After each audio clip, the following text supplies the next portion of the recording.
compartilhar do único Evangelho da graça que nós temos naquele que é o nosso Senhor e Salvador, Jesus Cristo. E nós vamos trabalhar e pensar a respeito desse Evangelho da graça desde o Antigo Testamento. O Antigo Testamento é uma parte da Bíblia, infelizmente, desprezada. Vou fazer uns testes aqui com vocês. Não é pegadinha, é sério, ok? Mas não é pergunta e resposta, não. É fácil.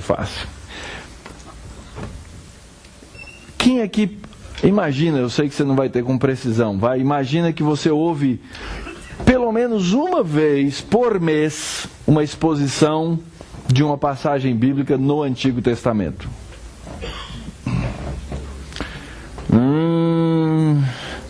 Eu não sou bom de matemática, formei em teologia, mas não deu 2%. Quem aqui imagina, lembra na sua carreira história cristã, não importa quantos anos você tenha de história no cristianismo, você se lembra com clareza e objetividade de ter ouvido uma exposição em Gênesis capítulo 1.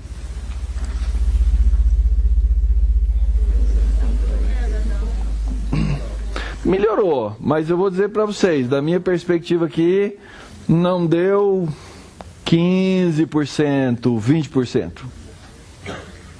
Mas como eu disse, eu não sou matemático e nem estatístico, posso estar errado, mas o Antigo Testamento ele é esquecido na igreja. Infelizmente, as pessoas têm ideias e conceitos, e alguns pensam, mas será que precisa mesmo do Antigo Testamento? Só o Novo Testamento não basta? O que é novo não é melhor? As pessoas não gostam do que é novo? E depois que eu fiz 50, então, eu tenho sentido isso, né?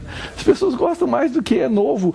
O mundo que é consumista tem essa ideia, tem essa mentalidade, essa cabeça. O que é novo é melhor.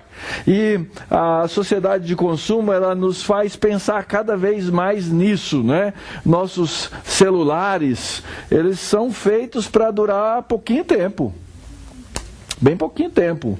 Quem aqui tem um celular mais velho do que 2 anos? Levanta a mão. Olha, é mais gente, na verdade, do que ouviu Gênesis 1. Tá vendo? Tá melhorando, né? A gente troca as coisas, a gente troca de roupa e assim as coisas caminham. Na verdade, esse mesmo conceito, essa mesma ideia, essa mesma ansiedade pelo novo é uma coisa que acontece com as pessoas com relação ao próprio Antigo Testamento. Se o que é novo é melhor, para que eu vou ficar estudando aquilo que é tão velho? E aí as pessoas têm dificuldades e barreiras para entender. A gente já ouviu falar de conflito de gerações? A geração mais nova costuma ter um conflito com a geração mais velha. Por quê? Porque as ideias, os conceitos são diferentes, a cultura é diferente. As pessoas têm o mesmo problema com o Antigo Testamento. Nós temos com o Antigo Testamento uma barreira temporal, muito tempo atrás foi escrito. Nós temos uma barreira linguística, porque uma língua reflete uma cultura. O Antigo Testamento foi escrito numa língua que a gente olha e fala assim, isso parece grego, mas na verdade é hebraico, não é? É tão diferente, lê-se ao contrário do que a nossa mente ocidental faz, cheio de bolinha, cheio de pontinho, fala, mas como? Então, a barreira linguística, barreira cultural e barreira teológica. Porque nós nos acostumamos a uma pregação que nos diz o Novo Testamento basta. E hoje eu vou tentar mostrar para vocês que você não entende bem o Novo Testamento se você não consegue entender o Antigo Testamento. Isso é óbvio. Isso você, à medida em que você lê a Escritura, você percebe isso. Agora, a gente chama o Antigo Testamento, a gente chama o Novo Testamento de Evangelho, de boas novas. Né? E boas novas parece que são o quê? Novidade. A gente gosta, infelizmente, faz parte do nosso caráter. Por que a gente gosta tanto do Zap Zap? Fala a verdade. Porque pelo Zap Zap chegam as últimas fofocas, não é? A gente é novidadeiro. A gente gosta de coisa... que foi a última coisa? E aí, o que está pegando? O que está acontecendo? A gente quer ouvir coisa nova, a gente quer ouvir novidade, a gente quer ouvir, às vezes, boas notícias.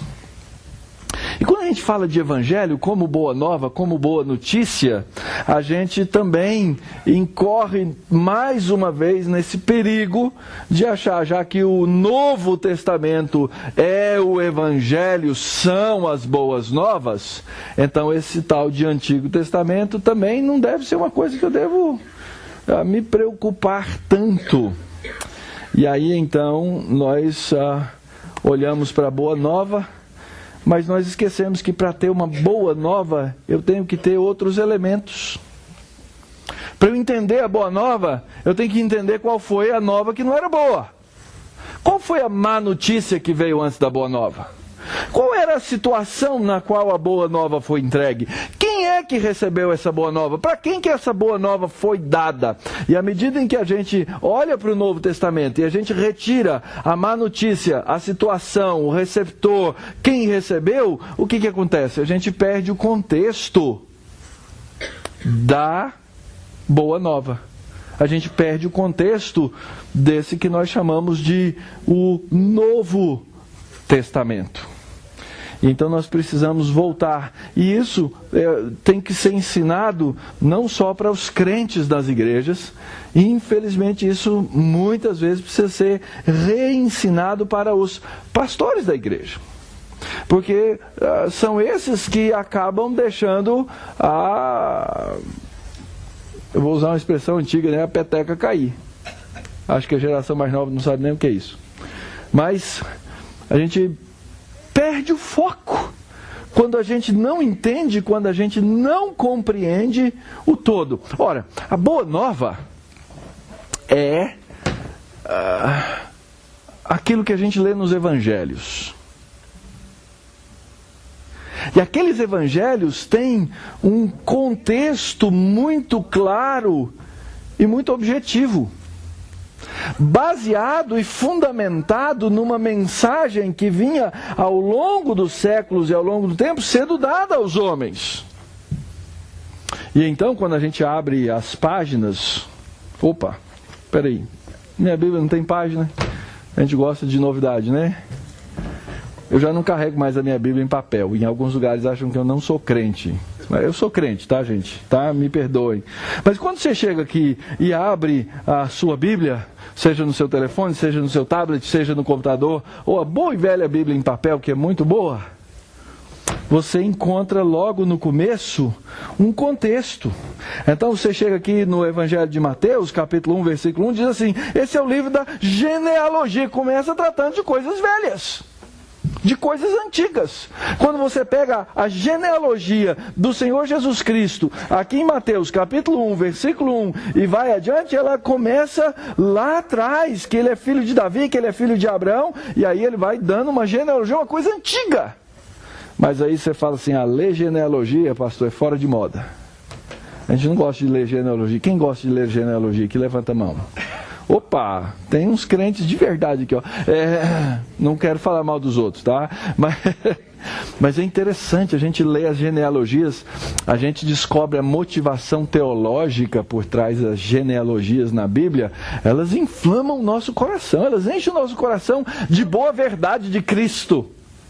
Mas o próprio Novo Testamento começa com uma genealogia, falando de coisas muito antigas, falando da história desse povo antigo.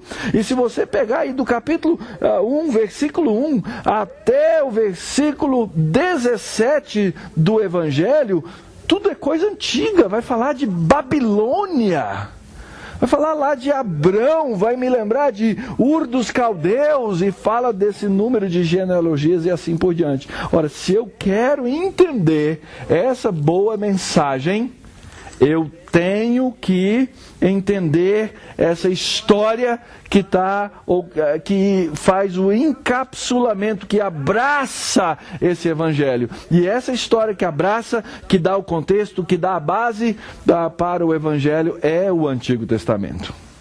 Então, o Novo Testamento e a vinda de Cristo são boas novas, mas não são novidade.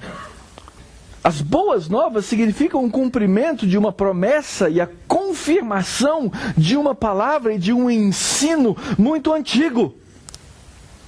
E eu vou dizer para vocês, o ensino do Novo Testamento, ele é todo, absolutamente todo baseado no Antigo Testamento. Eu estava contando aqui para um velho amigo que há 4 anos eu comecei a plantação de uma igreja lá em São Paulo. Me mudei para o bairro da Barra Funda e começamos a igreja lá no nosso apartamento. E eu me perguntei naquela época, o que a gente fala para uma igreja que está começando do zero? Já começou, a verdade, uma catedral, éramos 11 pessoas, vai? O que eu ensino para uma igreja que está começando? Orei, pedi orientação de Deus e cheguei à conclusão, lendo várias coisas, que o Sermão do Monte é o evangelho que a gente chama de 101, é o curso básico de evangelho, está no Sermão do Monte. E comecei a estudar o Sermão do Monte e ensinar. Gastei 6 meses para passar o Sermão do Monte com a igreja, do verso 1 do capítulo 6 até o último verso do capítulo 7. E a minha descoberta, nunca tinha feito isso, já com 20 e tantos anos de ministério, nunca tinha exposto o Sermão do Monte inteiro. E eu descobri uma coisa tremenda: no Sermão do Monte não tem absolutamente nada novo. Tudo, com as 4 letras, T-U-D-O, tudo que está no Sermão do Monte está referenciado no Antigo Testamento. Tudo. Por quê? Porque Jesus, nosso Senhor, estava ali pregando um sermão. E ele, para pregar aquele sermão, a gente chama de Sermão do Monte, ele tinha um texto base, ele tinha um texto fundamento. Esse texto base e fundamento que nós encontramos no Sermão do Monte é o Antigo Testamento. Quem lembra como começa o Sermão do Monte? Com as bem-aventuranças. Da onde vem essa ideia ou esse conceito de bem-aventuranças? Onde é que você lê isso? A gente é meio estranho, nós ocidentais, não é? Qual o primeiro salmo que a gente decora, ensina as crianças a decorar na Bíblia? Salmo? Não, a gente vai no Salmo 23. A gente ensina o Salmo 23. O normal e o natural era ensinar qual? Foi o primeiro salmo que Jesus decorou quando ele era criança. Lembra disso? E o salmo começa dizendo o quê? Bem-aventurado o homem que... E aí você sabe, não anda no conselho dos ímpios e etc, etc, etc. A expressão bem-aventurado, ela vai aparecer várias vezes no livro de Salmos. E praticamente todas as bem-aventuranças ou saíram do livro de Salmos ou de algum outro lugar. Mas nenhuma é uma coisa nova que Jesus está dizendo e que aqueles homens que estavam ouvindo nunca tivessem ouvido. O que nós encontramos no Novo Testamento é a interpretação correta do Antigo Testamento. Porque ali estava o intérprete por excelência, que é o Senhor Jesus Cristo. Então ele interpreta corretamente, ele interpreta coerentemente, ele interpreta de maneira íntegra a palavra do Pai dele no Antigo Testamento. Então não é uma novidade, senão uma boa nova. E Jesus então trabalha dessa maneira, ensinando-nos a partir do Antigo Testamento aquilo que o Pai dele queria que nós soubéssemos. Então, nessa noite nós vamos ter um roteiro. Nós temos 2 momentos aqui juntos. Eu não prometo que eu vou dividir exatamente o primeiro e o segundo momento dessa maneira, mas a minha intenção é essa, é que primeiro a gente averigue o que o próprio Novo Testamento fala a respeito do Antigo Testamento. Então nós vamos começar pelo Novo Testamento para entender a importância do Antigo. E depois nós vamos voltar lá no Antigo para entender como ele aponta e como ele nos dá a base ou os pilares para que eu possa entender de maneira coerente essa mensagem do Novo Testamento. Ok? Esse é o meu plano. E a gente sempre faz plano de acordo com aquilo que a Escritura diz. Se o Senhor quiser, assim faremos, né? Muito bem. Parte 1. O que é que o próprio Novo Testamento fala a respeito do Antigo Testamento? Esse ano passado, a Edições Vida Nova lançou esse livro, Comentário do Antigo Testamento no Novo Testamento, de dois grandes estudiosos. Já tive o prazer de conhecer a ambos, homens com uma mente genial na interpretação da Escritura. E o que eles fizeram? O Dr. Beale, professor do seminário Westminster, nos Estados Unidos, e o Dr. D.A. Carson, que é um professor do Trinity Evangelical Divinity School em Chicago. Um presbiteriano e um batista. Tá vendo? É possível. Professores dos dois grandes seminários norte-americanos. O que eles fizeram nesse livro? Eles começaram em Gênesis capítulo 1, Mateus capítulo 1, versículo 1, e foram caminhando no Novo Testamento, e todas as referências que o Novo Testamento faz ao Antigo Testamento, eles avaliam nesse comentário. Deve ter lá, as páginas eu não lembro, mas é dessa largurinha assim.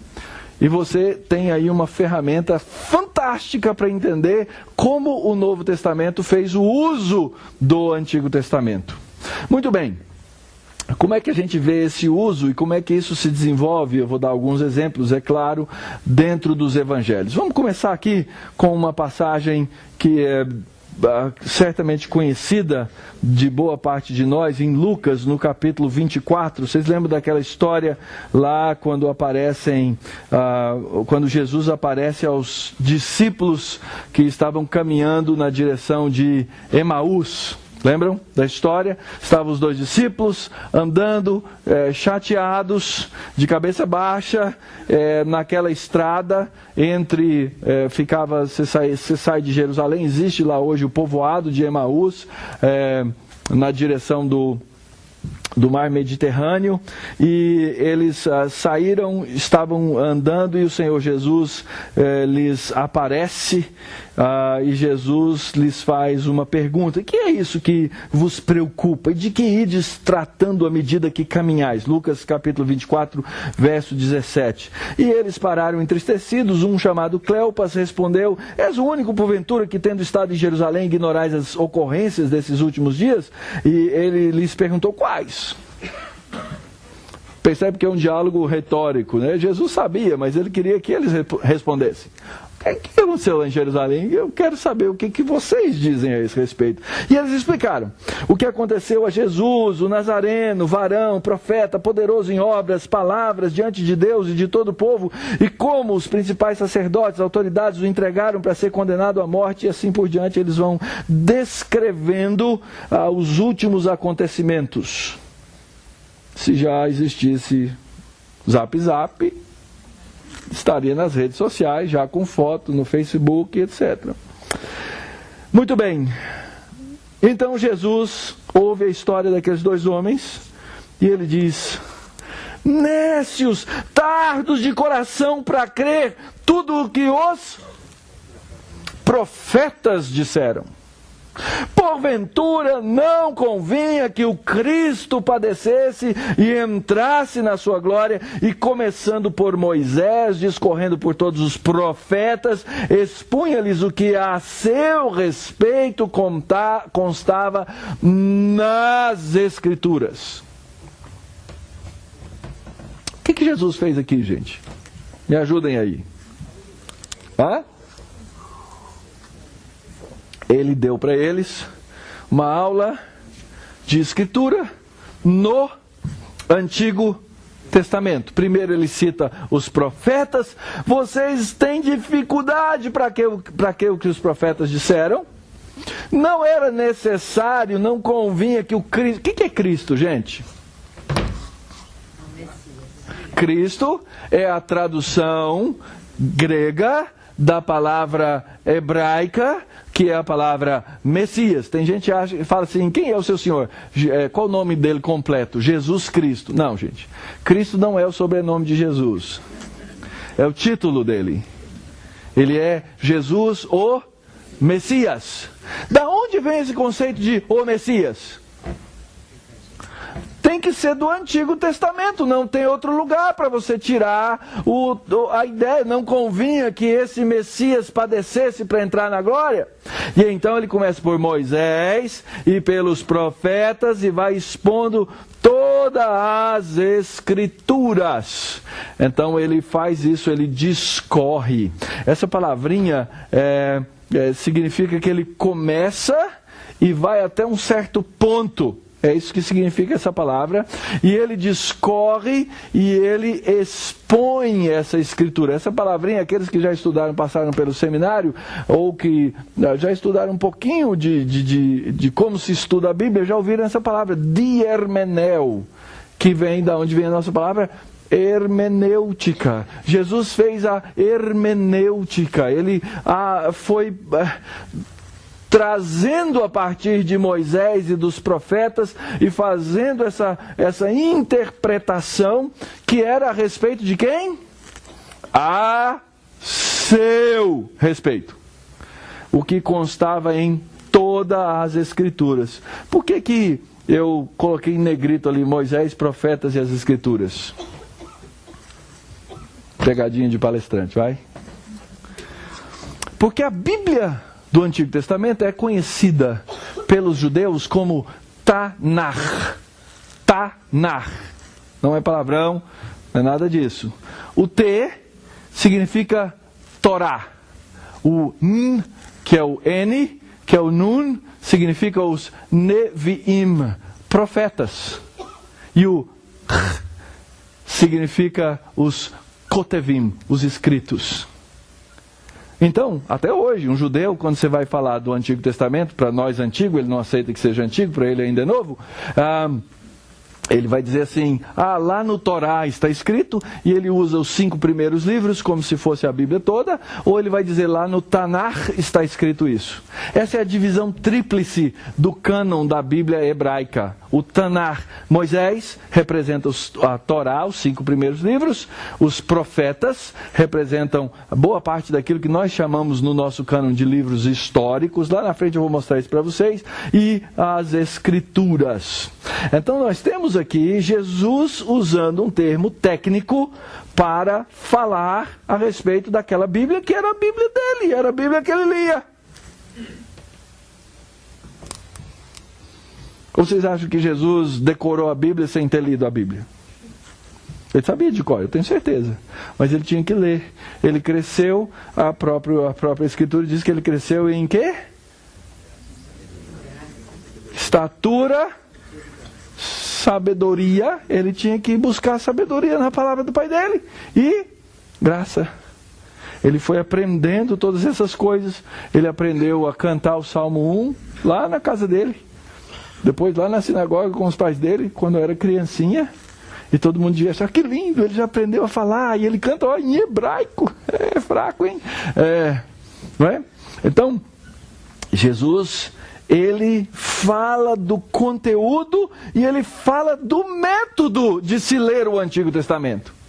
Para se fazer essa correta hermenêutica. Se você continuar nesse capítulo 24 de Lucas e for mais adiante, o Senhor Jesus daqui a pouco, ele faz uma aparição aos seus próprios discípulos. O texto diz aqui no verso 36 de Lucas 24, falavam ainda essas coisas, quando Jesus apareceu no meio deles e lhes disse, paz seja convosco, shalom. E eles, porém, surpresos, atemorizados, acreditavam estar vendo um espírito. Ele falou: estão perturbados por quê, meus filhos? Porque sobem dúvidas ao vosso coração? Olha aqui minhas mãos, vejam meus pés, sou eu mesmo, apalpai, me verificai, porque um espírito não tem carne nem ossos, como vedes que eu tenho. E aí então Jesus lhes mostra os pés e as mãos. Verso 44, depois que ele comeu na presença deles, diz assim: e a seguir Jesus lhes disse: são essas as palavras que eu vos falei, estando ainda convosco. Importava se cumprisse tudo o que de mim está escrito na lei de Moisés, nos profetas e nos salmos. É a mesma divisão tríplice, só que aqui salmos representa a última parte, que são os escritos. Agora, você quer ver como a escritura é um negócio fantástico? Vocês lembram que Lucas não era um judeu, ele era o quê? Ele era um grego, um gentio, que converteu o seu judaísmo, certo? E ele fez pesquisas para escrever esse evangelho que nós temos. Adivinha qual parte dessa terceira parte, que são os chamados escritos, é a única coisa que Lucas cita no evangelho de Lucas em Atos? Ele só cita o livro dos Salmos. Aparentemente ele não tinha os outros livros. Então por isso que ele coloca aqui com precisão essa ideia. Os Salmos representando os escritos. Ele só cita os escritos. Na verdade, Lucas faz várias citações. Ele cita 10 vezes os Salmos, 5 vezes o livro de Êxodo e 4 vezes os profetas menores. Então, com precisão aqui, o Senhor Jesus fala, Lucas fala pela boca do Senhor aquilo que nós precisamos saber. E aí, então, o texto diz que eles têm o seu entendimento aberto para entender as Escrituras. Então, aqui fica a minha primeira lição da noite. O entendimento das Escrituras, ele é aberto a partir da exposição das Escrituras do Antigo Testamento, porque eles ainda não tinham o Novo Testamento. Eles só tinham o Antigo Testamento. Nenhuma linha do Novo Testamento estava ainda escrita, nenhuma linha. Mas eles eram capazes de entender. Essa aqui é a divisão desse cânon do Antigo Testamento. Lá, a primeira parte, a Torá, os profetas, os Neviim, e os escritos, os Ketuvim. E pode observar que é bem diferente da nossa, né? O que a gente chama de profetas maiores e menores, na verdade, aqui entra os livros históricos, Josué, Juízes, 1º e 2º Samuel, 1º e 2º Reis, que no cânon hebraico são um livro só, Samuel e Reis, tá? 1º e 2º Samuel são um livro, 1º e 2º Reis são um livro, ok? E os profetas que eles chamam de posteriores, que são a parte dos profetas que nós chamamos maiores, e os 12 que são os nossos profetas menores. E lá do outro lado vai aparecer, por exemplo, Daniel, que para nós é um dos profetas, que no cânon hebraico faz parte dos chamados escritos. E assim então o Senhor Jesus mesmo faz uso dessa escritura dessa maneira. O Senhor Jesus, queridos, ele tinha um apreço muito grande pela palavra do Pai dele. Ele amava essa palavra do Pai dele. E ele se escudava no seu ministério e na sua vida na palavra do Pai dele. Então nós começamos aqui explicando um pouquinho de Mateus, lá no primeiro capítulo. Eu queria trabalhar aqui um pouquinho com o capítulo 4 de Mateus, que é a famosa tentação do Senhor Jesus, que é esse momento inicial do seu ministério, né, no Evangelho de Mateus. A seguir, foi Jesus levado pelo Espírito ao deserto para ser tentado pelo diabo. E depois de jejuar 40 dias e 40 noites, teve fome. Então o tentador, aproximando-se, lhe disse: se és filho de Deus, manda que estas pedras se transformem em pães. E Jesus, porém, respondeu: está escrito. Ah, se a gente soubesse responder desse jeito. Sabe por que a gente não usa sempre essa expressãozinha? Porque a gente não sabe o que está escrito. Infelizmente, gente, eu falo isso de maneira geral, o que acontece conosco. Nós temos um índice de analfabetismo bíblico entre nós muito grande. É por isso que você ouve bobagem pregada do púlpito e as pessoas acham bonito. Nossa, que lindo isso! Tem nada a ver com a Bíblia. Você ouve pregadores, igrejas que crescem,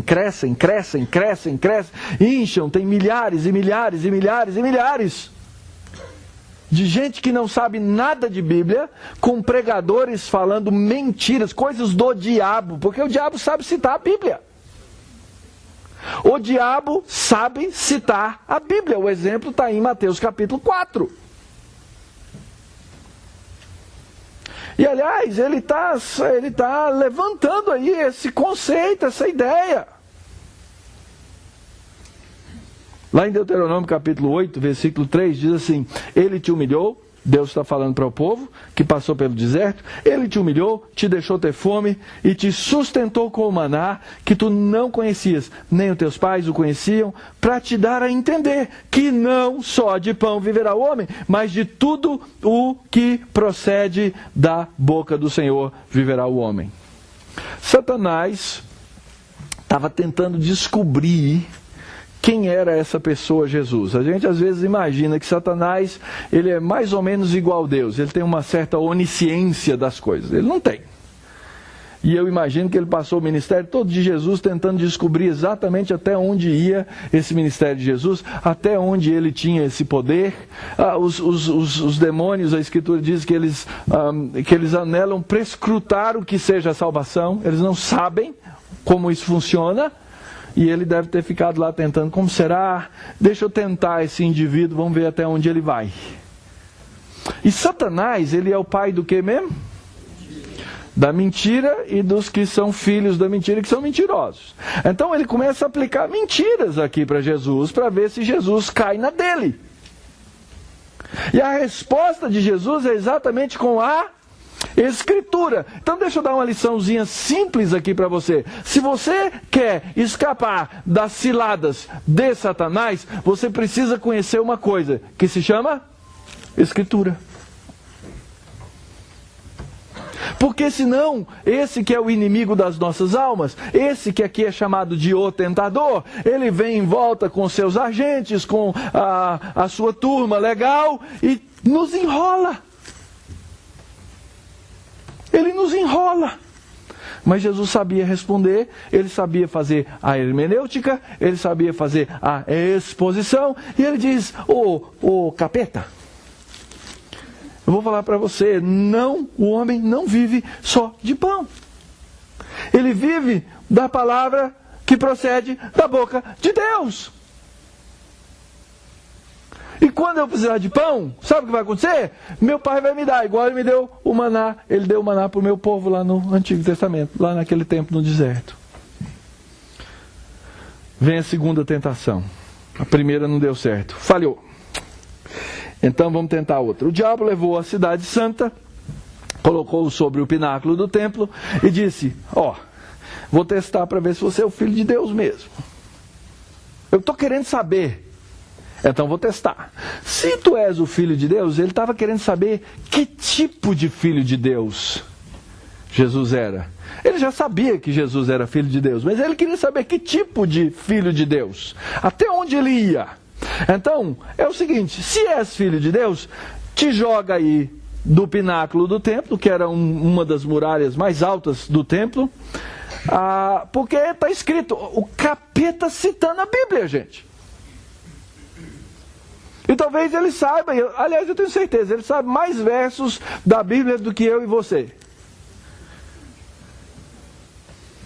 Afinal de contas, ele está estudando há muito tempo. Porque está escrito: aos seus anjos ordenará a teu respeito que te guardem, e eles te sustentarão nas suas mãos para não tropeçares em alguma pedra. Capeta bom de Bíblia. Salmo 91, verso 11 e 12. Está lá, ele cita. Ele cita o texto. O texto diz, porque aos seus anjos darás ordens a teu respeito, para te guardarem em todos os seus caminhos, eles te sustentarão nas suas mãos, para não tropeçares em alguma pedra, e ele faz uma péssima aplicação. Eu já vi muito pastor fazendo o papel do capeta. É sério. A gente ri porque é engraçado, mas que sério é. E se você quiser ver isso, liga a sua televisão. Vou falar para você, eu falo com todas as letras. Liga na TV Record, que você vai ver o primeiro. Gente, as coisas que são faladas ali, posso dizer com todas as letras, elas são demoníacas. Demoníacas. São do demônio. Por que ele faz uma péssima aplicação? Primeiro, porque a Bíblia em lugar nenhum incentiva o suicídio. O que o diabo está falando aqui? Tenta suicidar. Não é? Primeira coisa, tenta suicidar. E Jesus responde com o quê?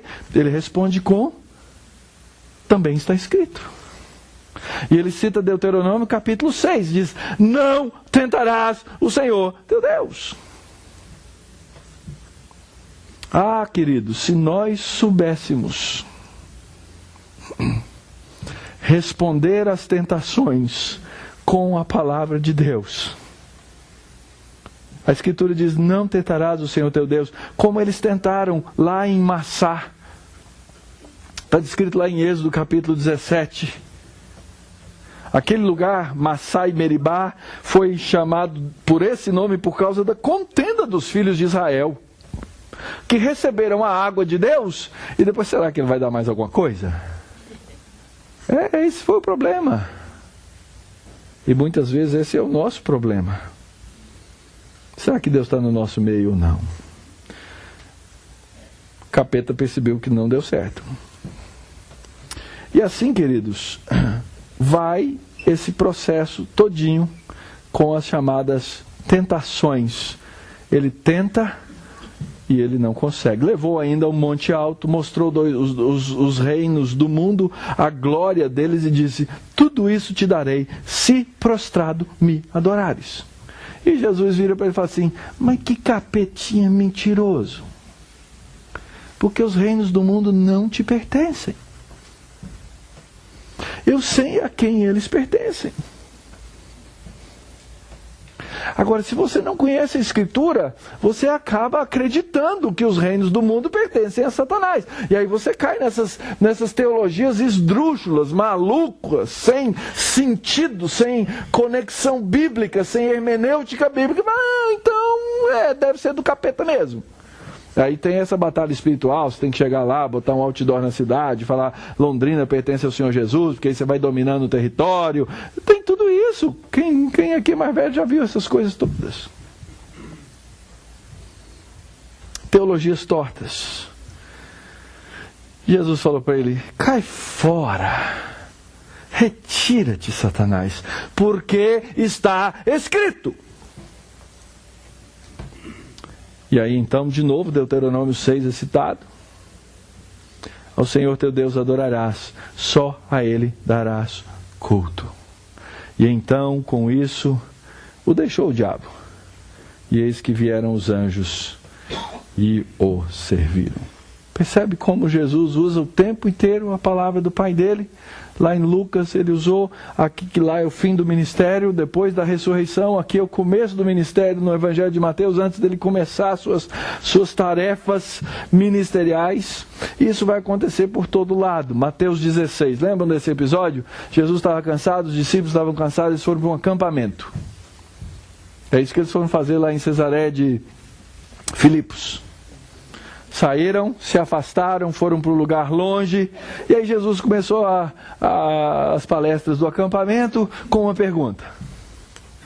Pessoal, que dizem os homens, que o povo diz ser o Filho do Homem?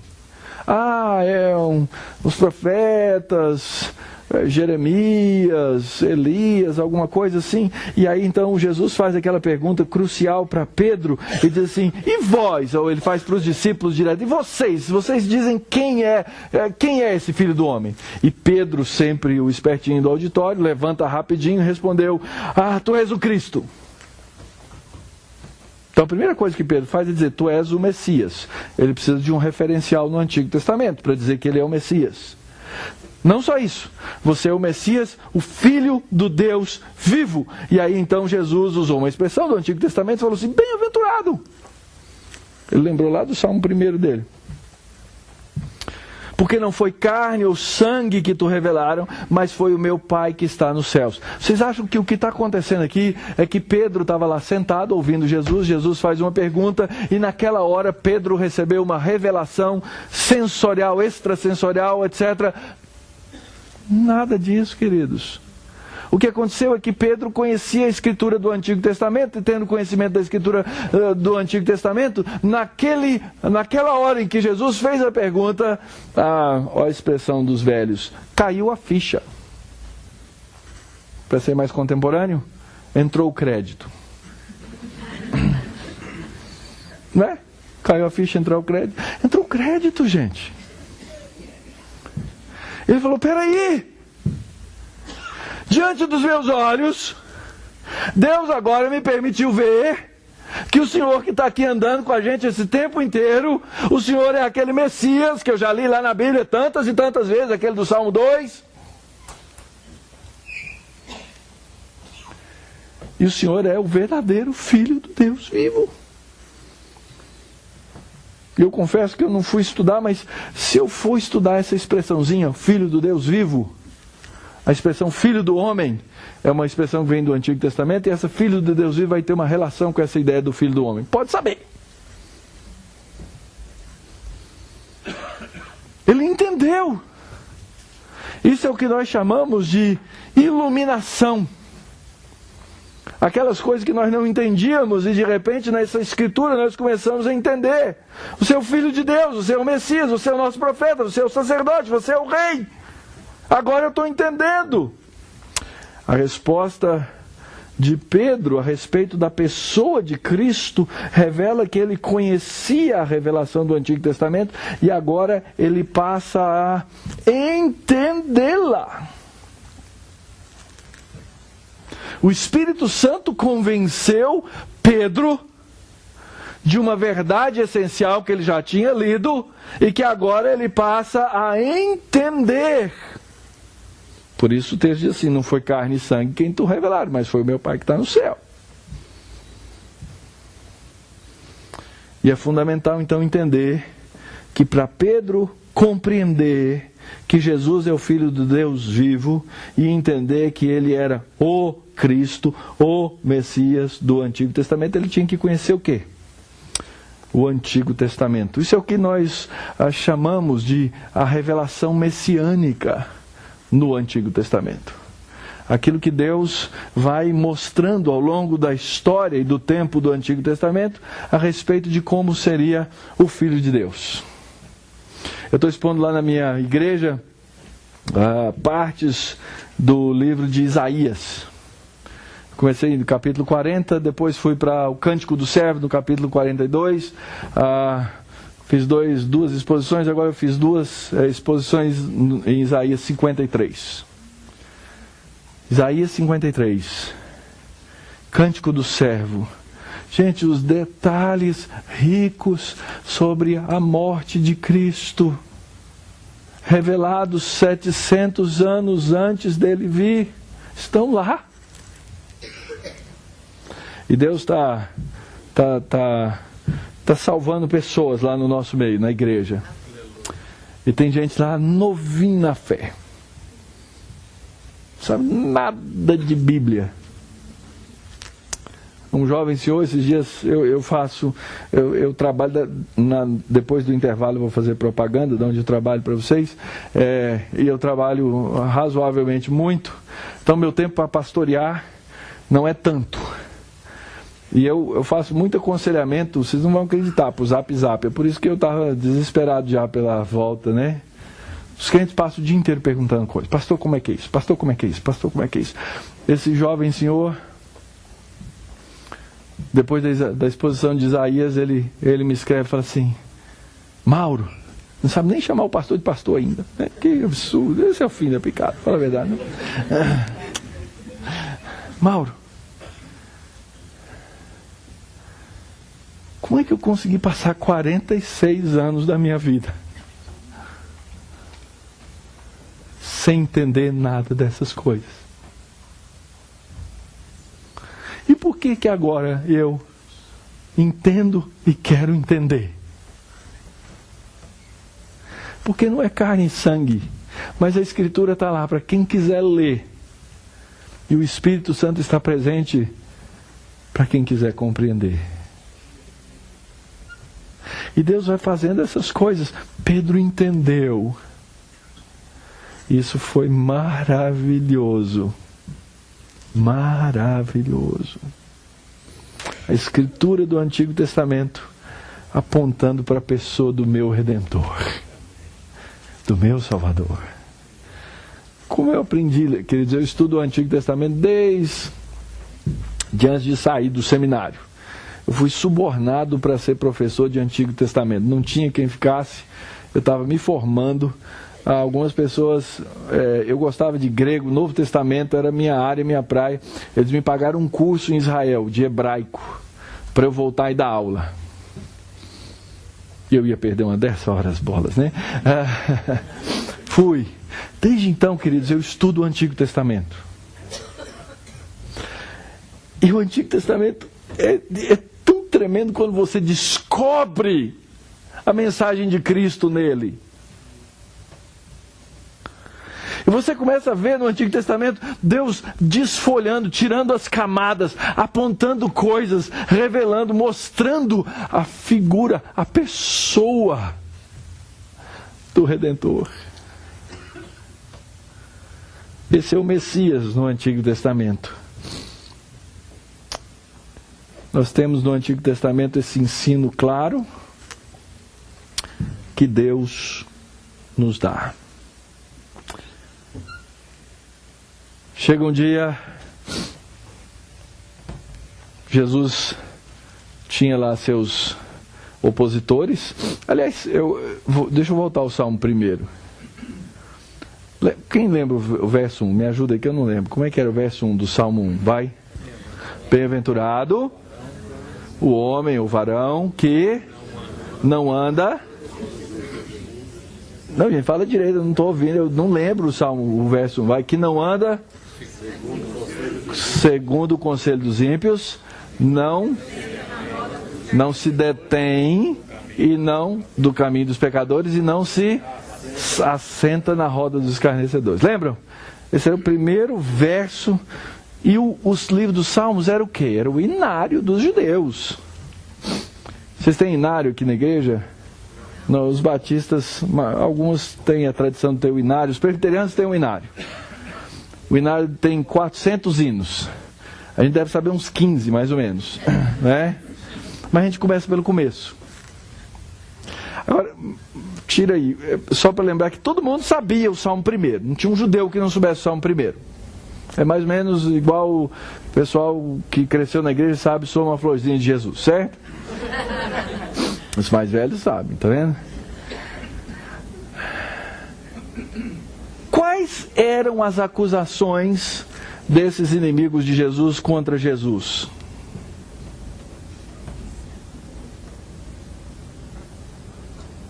Vou dar uma dica para vocês. Salmo 1, versículo 1. O que os fariseus e os escribas acusavam Jesus? Ele anda com esses caras, ele para atender esses caras, e ele vai comer na casa desses caras. As 3 acusações principais contra Jesus eram baseadas no primeiro versículo do Salmo 1.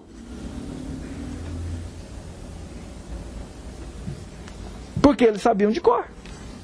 Um desses, eu disse isso tudo como foi o parênteses, fecha o parênteses. Um desses que acusava Jesus chega para ele e fala assim: mestre, não sei se tinha uma ironia lá ou não, mas chega. Qual é qual é o grande mandamento da lei? E Jesus, que sabia a Bíblia dele, respondeu assim: amarás o Senhor teu Deus de todo o teu coração, de toda a tua alma e de todo o teu entendimento. Jesus fez uma coisa que eu não posso fazer. Ele citou Deuteronômio, capítulo 6, e ele refraseou e colocou essa palavrinha entendimento, que não tem lá no original, no Antigo Testamento. Porque agora eles estavam vivendo num período grego, onde a ideia de mente era muito importante. Jesus diz: isso aqui quer dizer mente. Então Jesus podia fazer, eu não posso, mas ele fez, eu faço junto com ele. Então, Jesus cita Deuteronômio capítulo 6. Esse é o grande mandamento. Amarás, pois, o Senhor teu Deus de todo o coração, toda a tua alma e toda a tua força. Está em Deuteronômio capítulo 6, versículo 5. E aí o rapaz emenda. Ou Jesus continua dizendo: o segundo é semelhante a esse: amarás o teu próximo como a ti mesmo. E aí eu fico começando a ver, quando eu falo isso, eu começo a ver os crentes surpresos. Gente, essa palavra, esse texto, amarás o próximo como a ti mesmo, é do Antigo Testamento, tá? Porque tem muita gente que acha que no Novo Testamento Deus se converteu. Não é? Lá no Antigo Testamento ele era mau, ele mandava matar, não sei o quê, mas agora ele manda amar o próximo como a ti mesmo. Não, gente, lá no Antigo Testamento está escrito que eu tenho que amar o próximo como a mim mesmo. Jesus está citando o Antigo Testamento. E ele diz: desses dois mandamentos dependem toda a lei e os profetas. Lá em Levítico está assim: não te vingarás, não guardarás ira contra os filhos do teu povo, amarás o teu próximo como a ti mesmo. Levítico capítulo 19, verso 18. Esses dois grandes mandamentos são o que, gente? É o que nós chamamos de o resumo da lei. E se você está aqui, eu chegasse aqui e fizesse essa pergunta que eu vou fazer agora: o primeiro grande mandamento, que é amar a Deus como acima de todas as coisas, como é que eu faço isso? Como é que você responde?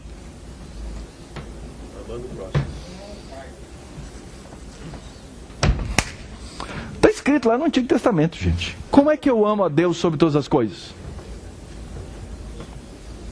Não terás outros deuses diante de mim. Não farás para ti imagem de escultura. Não tomarás o nome do Senhor teu Deus em vão. Guarda o dia de sábado para santificar. Isso é o resumo dos 4 primeiros mandamentos. É assim que eu amo a Deus sobre todas as coisas. É exclusividade de Deus. Eu gosto de contar uma parábola. Vocês sabem que isso é Deuteronômio capítulo 20, os 10 mandamentos. Capítulo 19, Êxodo. Deuteronômio capítulo 5. Êxodo 19, Deus chega para o povo de Israel, faz uma proposta de casamento. Já viram isso lá? É uma proposta de casamento. Ele diz assim: se vocês andarem comigo, se vocês obedecerem a minha... Como é que é o nome lá?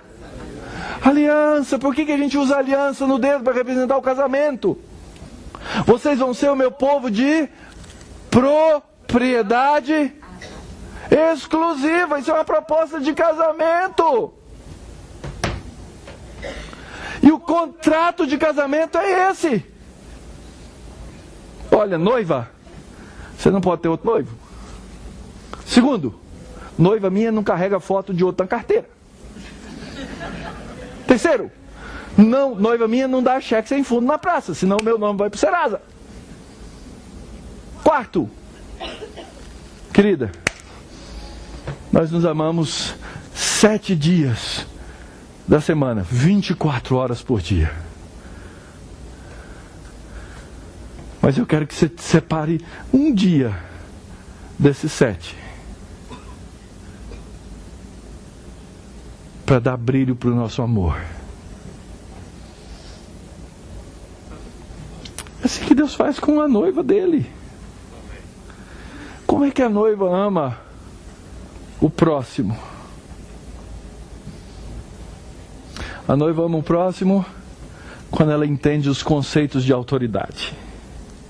O seminarista chega para mim e fala assim: pastor, estou pensando em casar com essa moça aqui. Como é que eu sei se ela é aquela mulher de Provérbios 31? Vamos começar simples, querido. Faz o seguinte: vai na casa da moça. Tá, tem umas noivas aí, eu estou vendo. Vai na casa da moça e olha como ela trata os pais.